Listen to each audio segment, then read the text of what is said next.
हिमालयको त्यो उचाइमा एउटा यस्तो रहस्यमय ताल छ जसलाई हजारौं वर्षदेखि नै अपार आध्यात्मिक शक्तिको केन्द्र मानिँदै आएको छ। ल आउनुहोस् आज हामी यही मानस सरोवर तालको गहिराईमा पुगौं। तर सोच्नुहोस् त, पानीको एउटा स्रोत, एउटै ताल कसरी यति पवित्र हुन सक्छ कि चारवटा फरक धर्मले यसलाई ज्ञानको मार्ग मान्छन्? आखिर के छ त यस्तो रहस्य? वेल, यसको रहस्य त यसको नाममा नै लुकेको छ, मानस सरोवर। यो संस्कृत शब्द हो। मानस अर्थात् हाम्रो मन, हाम्रो चेतना, अनि सरोवर भनेको ताल।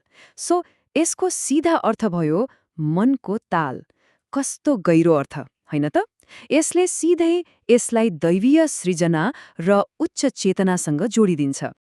अब कल्पना गर्नुहोस् त, यो ताल कहाँ छ? समुद्र सतहबाट लगभग 15,100 फिट माथि। विश्वकै सबैभन्दा अग्लो स्थानमा रहेका ताजा पानीका तालहरूमध्ये यो एक हो। यही विकट भूगोल र यति धेरै उचाइले नै मानस सरोवरलाई अझै विशेष र रहस्यमयी बनाउँछ। ल, अब अलिक गहिराईमा जाउँ। यो ताल कसरी मनबाट जन्मियो? कसरी यो एसियाका ठूला नदीहरू र करोडौं मानिसहरूको आस्था दुवैको स्रोत बन्यो? आउनुहोस्, यही कुराको खोजी गरौँ। हेर्नुहोस्, यो तालको महत्व आध्यात्मिक मात्रै छैन। भौगोलिक हिसाबले त यो पूरै क्षेत्रको मुटु हो भन्दा पनि हुन्छ, किनकि एसियाका 4 विशाल नदीहरू सिन्धु, सतलज, ब्रह्मपुत्र अनि कर्णाली सबै यही तालको वरिपरिबाट निस्कन्छन्। सोच्नुहोस् त, करोडौं मानिसको जीवन र सभ्यता यही पानीमा निर्भर छ। अब आउँछ सबैभन्दा रोचक कुरा।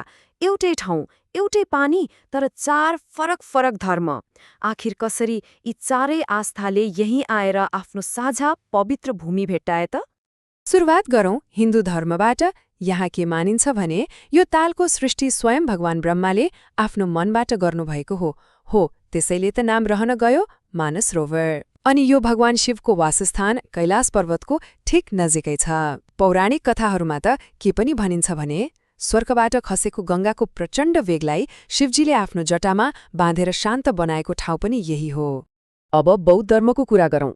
उनीहरूको लागि यो ताल भगवान बुद्धको जन्मसँग सिधै जोडिएको छ।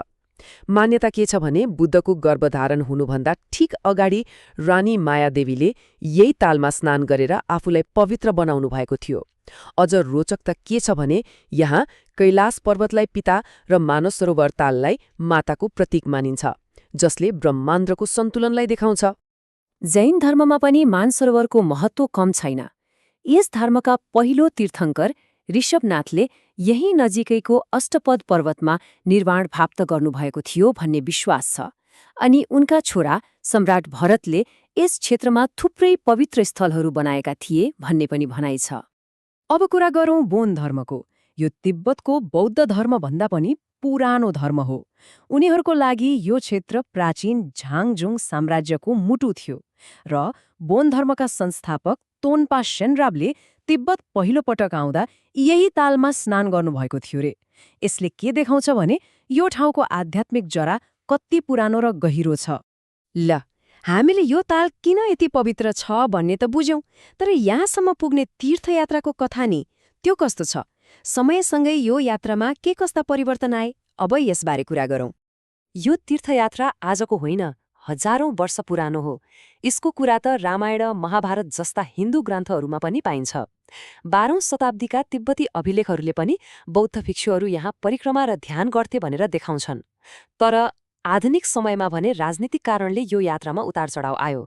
जस्तै 1962को चीन भारत युद्धपछि त यो बन्द नै भयो। पछि फेरि 1981मा गएर मात्रै सम्झौता भएर खुल्यो र हालसालै मात्र महामारीले 3 वर्ष रोकिएपछि 2023मा फेरि खुलेको छ। त्यसो भए यति धेरै दुःख र कठिनाई सहेर तीर्थयात्रीहरू यहाँ किन पुग्छन् त?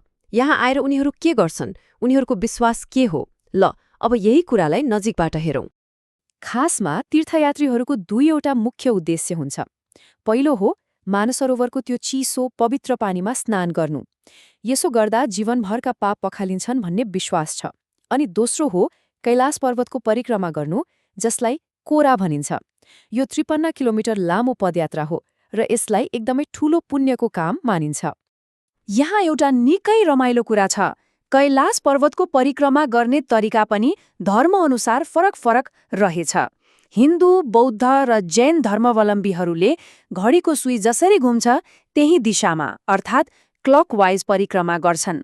तर बोन धर्मका अनुयायीहरूले चाहिँ ठ्याक्कै उल्टो दिशामा यानि काउन्टर क्लकवाइज परिक्रमा गर्छन्। यो उनीहरूको पुरानो परम्परा हो। तर यति धेरै महत्त्व बोकेको यो पवित्र भूमिको भविष्यमाथि अहिले एउटा खतरा मडारिरहेको छ। त्यो हो जलवायु परिवर्तन। तिब्बती पठार विश्वका अरू ठाउँभन्दा निकै छिटो तातिरहेको छ र यसले गर्दा यहाँका हिमनदीहरू पग्लिँदैछन्, जसले यो ठाउँको नाजुक पर्यावरणलाई नै सङ्कटमा पारेको छ। अन्त्यमा यसले हामी सबैलाई एउटा गम्भीर प्रश्न सोध्न बाध्य बनाउँछ। यो बदलिदो संसारमा जब हाम्रा यस्ता अमूल्य प्राकृतिक र सांस्कृतिक सम्पदाहरू खतरामा छन्, तब यस्ता पवित्र स्थानहरूलाई जोगाउनु हाम्रो साझा जिम्मेवारी होइन र? कसरी जोगाउने होला?